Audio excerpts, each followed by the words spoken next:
Citizens speak out. In countries that include Bahrain, Brazil, Burkina Faso, Egypt, Greece, India, Libya, Saudi Arabia, Serbia, Syria, South Sudan, Sudan, Turkey, US and Yemen, people continue to gather in the name of basic human rights and freedoms as they call for meaningful social and political change. 3 Brazilian environmental activists were killed last week after receiving death threats for their efforts to protect the Amazon rainforests from illegal deforestation. An estimated 30,000 people converged in Istanbul, Turkey, to mark the one-year anniversary on Monday, May 30th, of the deaths of unarmed peace activists, several of whom were Turkish, who had been attempting to reach Gazans in Palestine with humanitarian aid via flotilla when they were commandeered by Israeli security forces. During their rally, they called for Israel to end the Gaza siege. In Greece, around 30,000 people gathered in Athens Sunday to continue ongoing protests against government budget reductions. On the Memorial Day holiday in the US Monday, Veterans for Peace groups across the country commemorated the 6,000 Americans who have died in Iraq and Afghanistan wars over the past decade.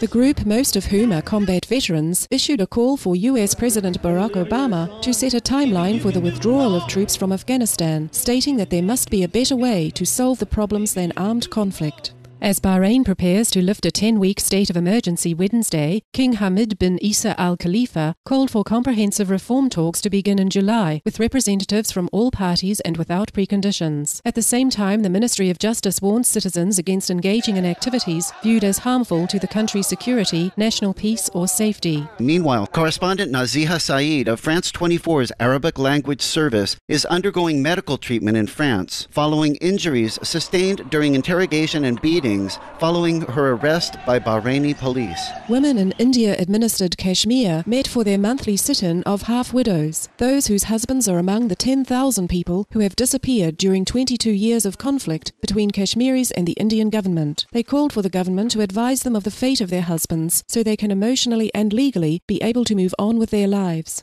Egypt's public prosecutor announced that an examination conducted by 6 medical experts found that former President Hosni Mubarak's condition is critical and too unstable for him to be transferred to a military prison hospital. Former General Ratko Mladic has been extradited from Serbia to The Hague in the Netherlands after his appeal to avoid transfer due to poor health was rejected. He is now ready to stand trial before the UN's International Criminal Tribunal for charges that include crimes against humanity stemming from his military leadership during the 1992 to 1995 conflict in Bosnia and Herzegovina. Military commanders for Sudan and South Sudan reached an agreement Monday on security measures to reduce tensions, including the establishment of a 10-mile demilitarized zone on either side of their shared border to be monitored by peacekeepers, and a plan for senior officials from each side to regularly meet. More immediate meetings are scheduled to resolve issues regarding the disputed border region of Abyei, where up to 150,000 people are waiting to return home after fleeing from recent conflict. In Syria, where protesters have demonstrated for months demanding an end to the current government, President Bashar al-Assad issued a general amnesty for all political crimes committed before May 31st.